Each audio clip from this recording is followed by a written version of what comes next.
Okay, so welcome everyone. Thank you for joining us at fairly short notice for what feels like a really timely call with Hope for the Future. I'm Lucy, she, her pronouns. I'm co-director at Parents for Future. We are the UK's largest parents climate justice group. We support mums, dads, grandparents, carers into supportive, joyful community so that together we can take meaningful and accessible actions for our climate and for all of our kids' future. We're really pleased to be partnering with Hope for the Future. We have a really great partnership in place, and we're really grateful for the calls that Hope for the Future run fairly regularly now with our community. I know that Matthew and Fergus are going to introduce themselves in just a second. So, just to let anyone who's not familiar with Hope for the Future know that they are a charity working at the intersection of democracy, climate, and justice. Three great things. So thanks for being here, and I will pass over now to Matthew and Fergus. Awesome. Thanks very much, Lucy. And yeah, thanks everyone for coming along. I know it's still pretty warm out there, so yeah, really appreciate you making timed over lunch to come and join us. And thanks to PFF as well for having us along as ever. So yeah, in a minute we're gonna get started and get into looking at how we can speak to our MPs and indeed other politicians, but we will focus mainly on MPs about the extreme heat we've all been experiencing. And I know, I suppose everyone is here because they find this as terrifying as I do. But I suppose just to briefly recap that we've now had two incredibly intense, unprecedented heat waves in the UK, leading to 2,000 over 2,700 excess deaths so far this year, a number that is obviously going to rise. Um, and yeah, I think a lot of us find this just very hard to deal with and very worrying. But hopefully today we can focus on turning that worry into action and making sure that we're kind of using this anger that we all probably have a bit of for good, and encouraging our MPs to really clearly see the links between climate and the heat we're experiencing, and also to take action and solve these issues. So just to introduce myself, I'm Matt. I've got a slight stammer, which you may notice, but please bear with me if I get stuck in a stammering cycle. I'm Policy Engagement Coordinator at Hope for the Future, which means that I essentially get to speak to loads of awesome people from around the UK, cool climate organisations, maybe just individuals, community groups, anyone who wants to have their voices heard by their politicians. We help them influence their politicians, and ultimately drive action on climate change in the UK. And I'll pass to Fergus. Hi everyone, I'm Fergus. A similar role to Matthew. I hope the future. Really excited to be here today. Awesome. Thanks, Fergus. Cool. So just a very small amount of housekeeping.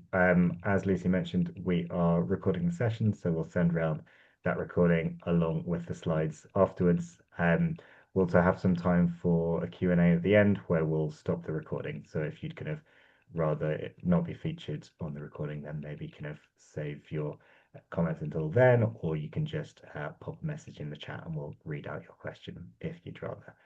Um, but maybe bear with us if you pop a question in the chat and we don't come to it immediately. We'll kind of take them as there's natural breaks in the workshop. And just say we'll send out a feedback form at the end. Always really appreciated if you can fill that in. Really helps with understanding our impact, understanding how we can be better, and also in a practical way, just with us securing funding, things like that. So we'd massively appreciate that. So just a brief overview of the session. As you say, it's just half an hour long. We will stay on at the end though for a little bit if anyone wants to have a chat afterwards about anything in a bit more depth. But we'll start off with the intro, which you're experiencing right this second, very excitingly. We'll then move on to the why and how of MP engagement, just a bit of the basics, and then move on to what I think is our kind of core focus today, is talking about how we can tell political stories using our experience of the heat wave, and really how we can use that to kind of cut through the sea of misinformation that politicians are experiencing and really kind of make them aware of the impact this is having on our lives and the urgency with which it needs to be dealt with. And then we're going to look at linking all our stories to policy goals, and then a Q&A at the end. And that's us. Yeah, as I say, kind of quite short and sweet today. So I'm going to hand over to Fergus in a second, but I just wanted to give you a question to be kind of mulling over while we get started. So just if you could all have a think about what image, event, feeling, or story stands out to you from your experience of the heat wave so far. And if you could pop that in the chat, that would be really appreciated. I think just to kind of build up a sense of how this has been impacting all of us, but also we're going to come back to this again later and thinking how we can communicate our experience of the heat wave with politicians. So yeah, kind of what story or image is really kind of sticking in your mind thinking about the heat wave. And I think for me this would be and I'm staying with my parents at the moment briefly, but this would be the image that I was chatting to my mum. She was saying she just hadn't really been out of the house for a week, and kind of just got all the blinds closed and everything to stop the heat building too much. But she's got really bad asthma that gets kind of inflamed by the heat, and so she just hadn't really been able to do anything for the whole time. And that image of her sitting in the darkness, I think for me is something that really kind of I don't know cuts through with the idea of the heat wave. So thanks for people posting that in the chat. We're gonna come back to those and read some of those out in a moment, but I'm gonna hand over to Fergus for now. Thanks, Matthew. Brilliant. Yeah. So I suppose, as Lucy mentioned at the beginning, Hope for the Future, we exist to help people engage with politicians and try and make, I suppose, as full use as possible of the democratic system in sort of aid of the climate and nature movements that we all really care about. So I suppose it's fairly obvious that in a training like this, we're going to say, well, it's really important that you contact your MP. That's kind of our bread and butter. But I thought we'd maybe start with two what to me and Matthew feel like really key points about why it's worthwhile to engage with our MPs in this way. So the first one to think about is because we're not the only voices in this game. I suppose we know that anti-climate voices, whether those are coming from paid lobbyists, but from the oil and gas lobby, or kind of people who have been mobilized by this kind of wider anti-net zero offensive that I think we've seen over the last couple of years. Those people are reaching your MP, so that's either maybe they're directly, they could be constituents, or they could be lobbyists who are meeting them as part of a sort of like position in Parliament. But there's also indirectly, there's a kind of, I suppose, a new sense that climate is being sidelined, that lots of people are increasingly opposing net zero. And we're beginning to see, I think, the results of this. So there's been some studies recently, which I think are really stark, which show that MPs are consistently, by quite a large margin, underestimating how much their constituents care about climate and nature issues. So I think what that tells us perhaps is that so far, or perhaps in recent years, we haven't been the loudest voices in the room. And that's something that we think really needs to change. We need to be able to show our politicians the strength of our feeling, and yeah, how this is really impacting us and why we really want to see ambitious actions. That's the first point that really matters to us. And the second one, which is kind of linked, I suppose, is because we know that MPs have a direct link to government. So that's there's a variety of different ways that might be. The most obvious one is that, as in Parliament, they scrutinise government, they scrutinise laws that the government is going to bring, and they hold government to account. But then further than that, lots of MPs, especially I suppose if they're from the Labour Party, they might even have government roles themselves, or closely linked with people who do, so ministers and things like that. Opposition parties have also a really key role in holding those ministers and that government to account. So there's lots that MPs can do when we reach out to them, and that's something to bear in mind. And then finally, on this point, I suppose, as anyone who's been watching the news recently, there's been this kind of simultaneously we're seeing this heat wave and all the different impacts of the heat wave unfurl across, I suppose, BBC homepage. But at the same time, we're seeing the sort of long-term result of this tension within the Labour Party. Where now we're seeing that Keir Starmer has stepped down, and it looks incredibly likely, if not confirmed yet, that Andy Burnham is going to be the next Prime Minister. This puts a lot of things newly in flux, I suppose. There's been lots of debate around particularly Rosebank and Keir Starmer's government's commitment to no new oil and gas. And there's question marks about whether that's the policy that's going to continue under Andy Burnham's government. So I think overall it represents a bit of a moment of danger for us as people who really care about the climate, but also a moment of potential. There could be new things that are going to come out, new ways in which we can engage. So that's all to say it can be a really powerful time to be getting sort of ideas in front of your MP that they can then bring and feed into that wider debate that's happening at a national level. So how do you contact your MP as a kind of follow-up question on that? And what we want to say, I suppose, with this slide is that it can be really easy. I think sometimes it can seem like quite I suppose, a mammoth task in some ways, and there are aspects of it that are frustrating. But a couple of the ideas we've had here just really hopefully show that this can be something that you can do, in an afternoon, perhaps. So the easiest way, as in many ways, would be to write to them. So whether that's sending an email or writing them a letter, they should have their address listed on their parliamentary website for both of these. This can be a really powerful way of sending something quite personalised to your MP. It can take a while for them to get to it, but it can be really good when they do. Another idea could be to call their office. This is something that I think lots of people perhaps don't know is an option, but lots of MPs will have their office number listed. You won't immediately get to speak to your MP necessarily, but you'll get to speak to something which can be even better in certain cases, which is an MP staffer. And there's someone who's got the ear of the MP. Their job is to feed sort of up any sort of requests that are coming from constituents. You could use that to request a meeting. And then finally, and perhaps this is a bit more active, but can be really powerful, you could have a drop in at a surgery. So lots of MPs still list public surgeries, but sometimes you now have to call up and say, can I know when the surgery is happening and where it will be? That can be a really great chance just to sort of meet your MP face to face and have this conversation that we're going to be talking about today. And then finally, I suppose if you happen to be in London, if you ever lived there or you're visiting, a really great day out activity could be to go to Parliament itself on a day when Parliament is sitting and green card your MP, which means you're requesting to meet them in person. That's really powerful because it shows to your MP, okay, my constituent cares so much about this. They've come all the way to my place of work to discuss it with me. So that's a really powerful way in which you can use the democratic system in this country.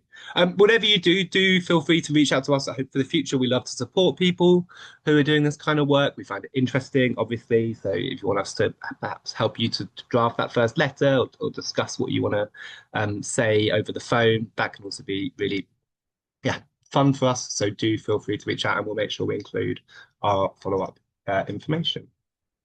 Okay, so what we're going to be talking about in the rest of the session, I suppose, is how we're going to be turning all of our experiences over the various heat waves that we've seen this summer into what we're calling a political story.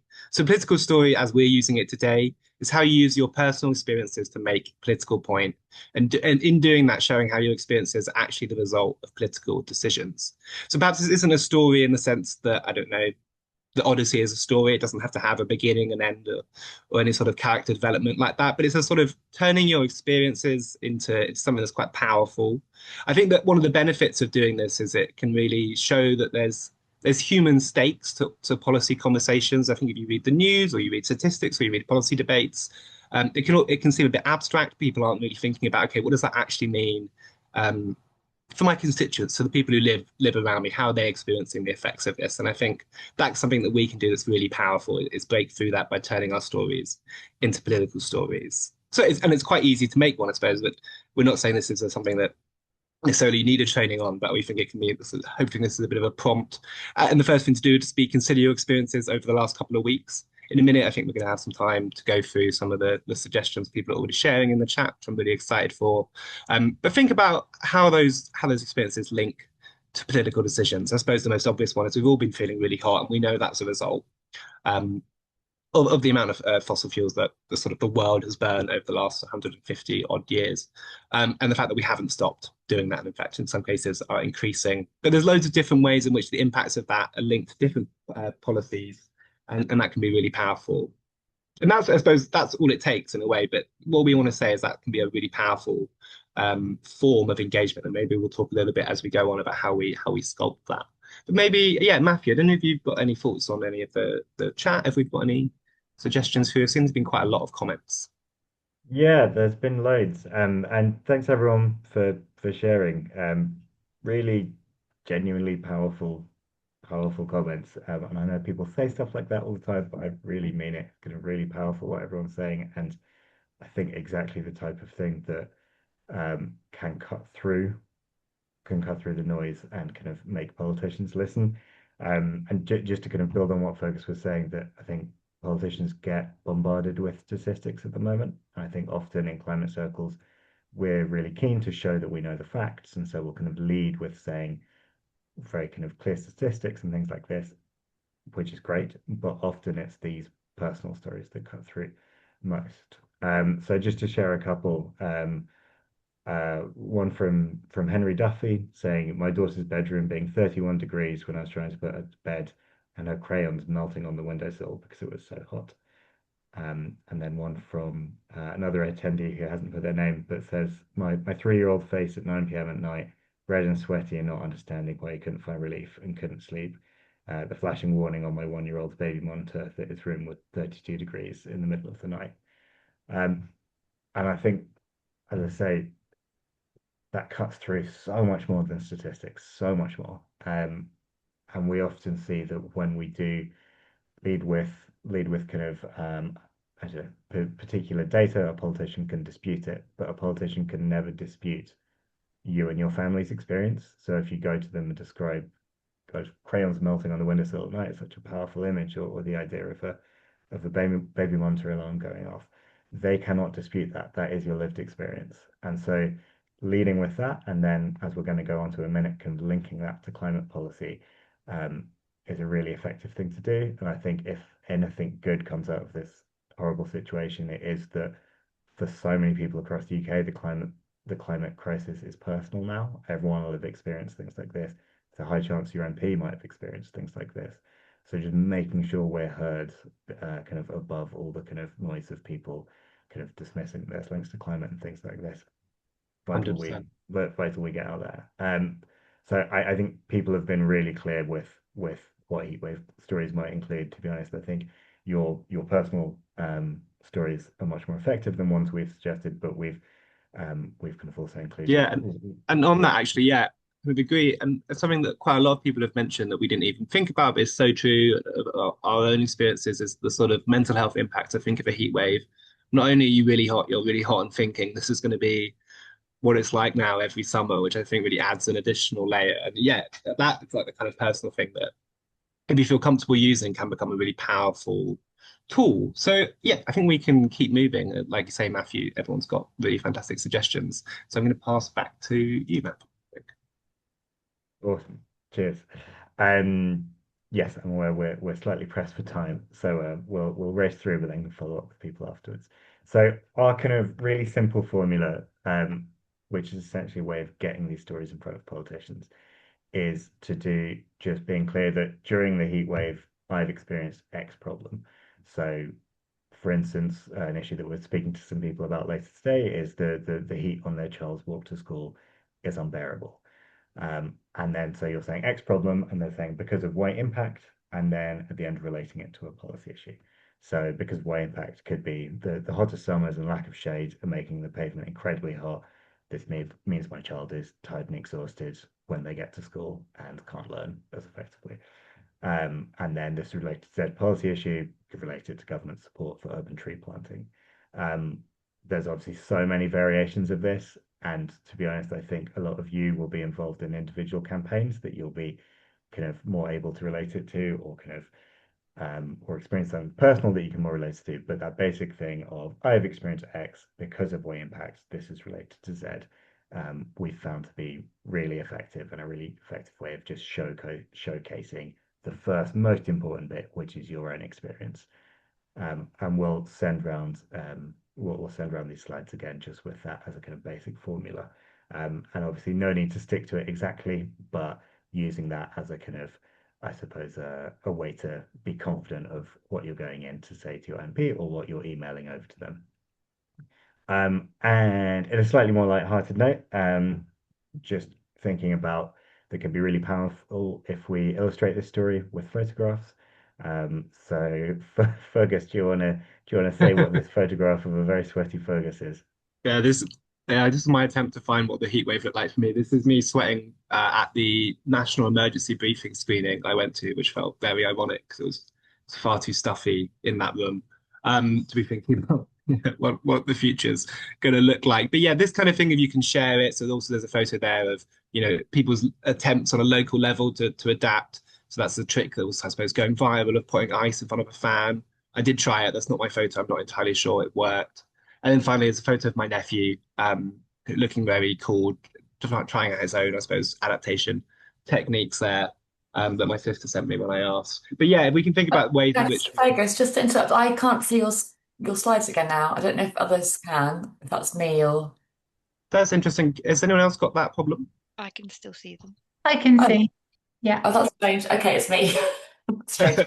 Sorry to interrupt you. You continue. Sorry, Lucy. But yeah, we can share the images. Yeah. But anyway, all of this to say is if you can find these ways in which you can, I suppose, MPs they get a lot of text, and if you can personalize it in this way, you can find ways in which you're going to really, I suppose, yeah, cut through and make it into a really interesting conversation when you do get to that. Um, cool. So there's another exercise, I suppose, on the screen here that we want you to think about, and then we're going to come back when we hit to the Q&A towards the end. Just because I'm aware we're trying not to take up too much of your time. But yeah, if you can think about, okay, there's stories that you've told in the chat or other stories that might have come to your mind. Just have any thoughts about how you'd put that into a heatwave story. What of that would you include in a sort of communication with your MP? What would you link it to? How would you express it? Some really interesting ones I think in the chat around which we hadn't even thought about, but I think is becoming more and more this week a problem, which is wildfires and the impact that's going to have on, I suppose, respiratory health, on yeah, all sorts of different things. It's quite scary, but yeah, what does that look like? That would be a really powerful thing to engage with the MP over. So, like with the last exercise, we're not going to come to these responses immediately, but we're hopefully going to come back to them at the end. So we're just going to run through some other sort of ideas of how you can link these suggestions. So I suppose we talked earlier about that, that example Matthew used of the walk to school and how it's sort of lacking in foliage cover and making it really hot. But also just to highlight that the really obvious thing we can link all of these issues to, like I said at the beginning, is support for oil and gas.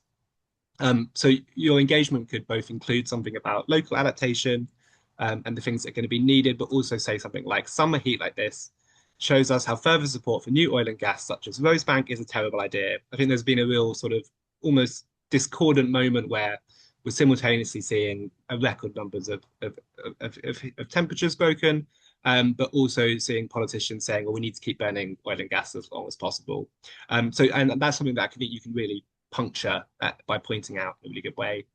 Another idea which we could include in this, we always try to encourage people to try and open a dialogue instead of just sort of sending a missive, I suppose, to their MPs, but ask them what their experience of the heat wave has been. So we know, for instance, that Parliament itself, as me and Matthew have experienced in the middle of winter, but also in summer, that's a building that is very much in need of retrofitting. It is not climate adapted in any way, as you can imagine from an old sort of Gothic palace. But that's something that we can kind of relate to our MPs on if we feel like doing so.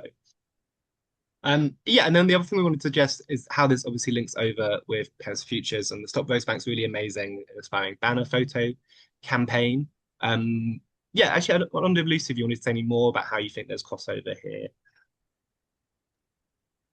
Yeah, Sorry to thank put you you. on And the I spot. think Micah is going to pop a link to that action in the chat. Um, but yeah, I think as you said at the beginning, like we know all the reasons why we don't need the largest oil field in the North Sea to be given the go ahead right now. But linking that back to climate, cost of living, the things that we're facing every day is of course the most emotive way to get through. We have seen that with the support of Hope for the Future, we have had lots of our members and coordinators sort of start to change the mind of their MPs. It really is worthwhile engaging in. Fab. Yep, thank you. So this could definitely cross over with that type of campaigning. Just got, I suppose, two other campaigns on the screen here, which we thought would be like, just to give you an example of how you can tie your heatwave story to policy goals. So the first one maybe to talk about is that we've now seen that Hannah Spencer is going to introduce a bill on maximum workplace temperatures. So that's something that's going to happen within Parliament. She's doing that in her capacity as an MP. And maximum workplace temperatures is something that's come out of the climate movement, but also the trade union movement. And it will be really, I think, an impactful thing to see. So the country already has minimum workplace temperature legislation. So I think now as we're moving into hotter summers, we really need to see the equivalent. And that will have loads of knock-on effects. So perhaps I know I've seen, for instance, that the National Education Union, so teachers have backed this call because they think it will force the government to invest in retrofitting schools and making sure that they are sort of climate adapted for the future. So it's going to have loads of other impacts. And there's a really clear ask here. When you're speaking to your MP, you can say, because of this, I'd really love to see you supporting that bill, so signing on to it, speaking to Hannah and seeing how they can work with it. But this is going to be a long-term conversation. I don't think we're going to see an immediate turnaround on this, but we just need MPs to start thinking about these ideas because they're really powerful. Then the other one, which we've got here, is Retrofit for the Future, which is a new campaign from lots of different organizations. So Acorn, the tenants union, have teamed up with Fuel Poverty Action and a couple of other people who are all going to try and engage in the upcoming retrofit debate that's happening in Parliament. They've produced a really powerful briefing for MPs, which is on their website, which we can also link in any follow-ups. And they're also requesting that people ask their MP to attend that brief, sort of in-person version of that briefing, I think in autumn. That's another thing you could ask your MP. You could say, would you read this briefing? Or even would you go and attend this briefing? And that's going to get them thinking, linking them up with different issues. And you could combine all three of these. You could bring in other issues that you really care about, or you could really let your, I suppose, heatwave story sort of guide which policy goals you want. And that's something you could ask us about, or I'm sure PFF also have resources on, like if you've got a particular experience from the heatwave, what are the policy goals that we could help you to link that to? Brilliant. We're coming up to time now, so just to go a quick summary. So I'm hoping that you've got some ideas coming out of this training of what you could do with your experience. But the first thing we're saying is to consider how you can turn your experience into that heatwave story, a sort of political story, so tying it to political sort of policy asks in a particular way, and then reaching out to your MP with that story in whatever form, whether that's calling them, writing to them, organising a meeting, dropping in at a constituency surgery, and just kind of using that story as a launch pad to talk about why they need to take climate seriously and why they need to take climate adaptation seriously. Fantastic. So we've actually got 2 minutes of the time we said we'd use up. But also, yeah, like Matthew said at the beginning, we're happy to stay on for I think another 5, 10 minutes and discuss things further, and we'll include our emails for any follow-up. So that's the end of that. I don't know if we want to stop recording just to let people feel a bit more comfortable talking. But yeah, and Matthew, I don't know if you've seen anything in the chat that you'd like to respond to.